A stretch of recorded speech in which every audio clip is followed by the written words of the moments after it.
Bon, ben c'est bien beau de construire des nids, de les appeler pompeusement Alcatraz, de montrer en vidéo toutes les bonnes idées qu'on apporte à nos créations, mais est-ce que ça fonctionne?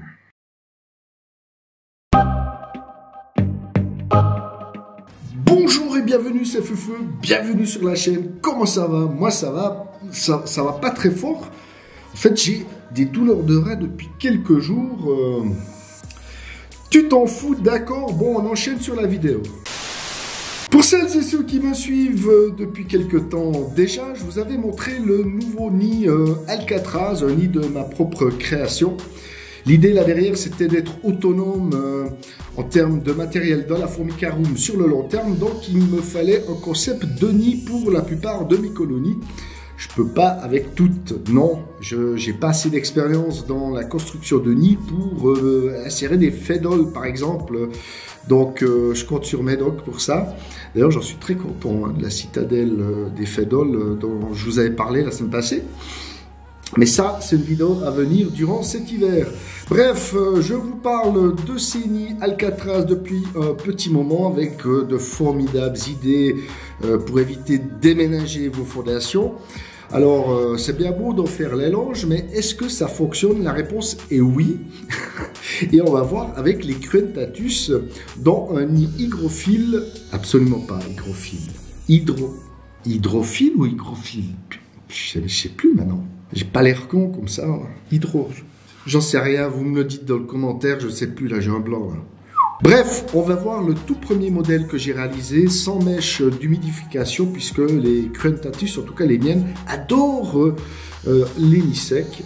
Donc on va voir tout de suite ce qu'il en est sur ma petite colonie de Cruentatus. C'est parti!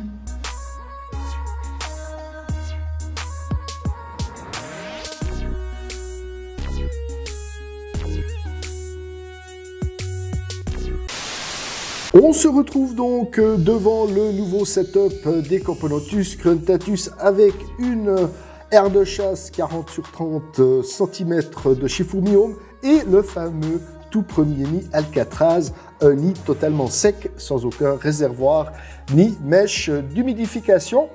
Vous voyez, je ne sais pas si vous avez eu le temps de voir, mais j'avais pas une vitre assez longue, donc j'avais rajouté une deuxième vitre. C'est pour ça que vous voyez cette séparation.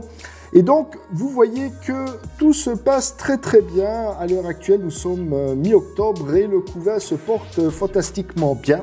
La colonie est toujours chauffée, elle le sera jusqu'à la fin du mois, avant de redescendre gentiment les températures pour faire avec cette espèce une pause hivernale. On voit ici la gym qui se porte super bien entourée de cette toute première génération d'ouvrières. Une génération d'ouvrières qui a déjà un peu de polymorphisme. Alors on n'est pas dans le média, on n'est pas dans le major, pardon.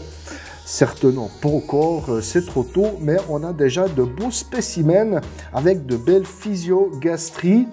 Et dans qui dit nid sec, eh bien dit nid propre, vous voyez. Elles n'ont pas eu le temps de dégueulasser tout ça. Là, on voit une jolie trophalaxie. C'est toujours sympa à voir avec les Camponotus, quelle que soit l'espèce. Une nouvelle grappe d'œufs, donc elle continue de pondre. Il va falloir vraiment que je coupe gentiment le chauffage à la fin du mois. Les cocons sont encore là, donc j'aurai des naissances encore avant le début de la diapause. Donc ça, c'est vraiment une colonie qui a un bel avenir. En tout cas, je croise les doigts. Tout va très bien avec ces Cruentatus. Ce n'était pas le cas au début de fondation. Ça a été très compliqué, je dirais, les premiers mois. Et ça voyage dans l'aire de chasse. Elles me font penser un peu aux Camponotus nicobarensis. Elles sont dégueulasses autour de l'abreuvoir. Je voulais aussi vous dire concernant le déménagement, puisqu'elles étaient dans un tube et ce tout premier nid ne possédait pas cette astuce pour éviter les déménagements où je peux insérer le tube à essai directement dans le nid.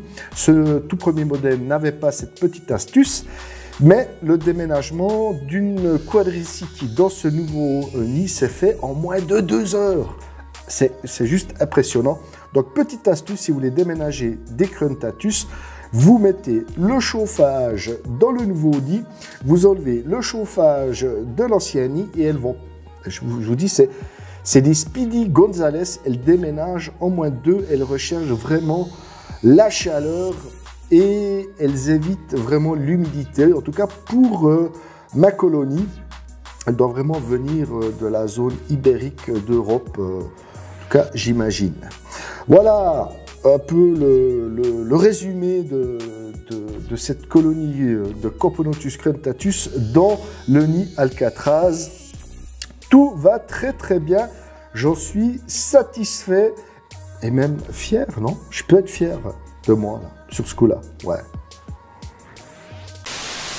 Ah, ça me tire le pile. Hygrophile. Google.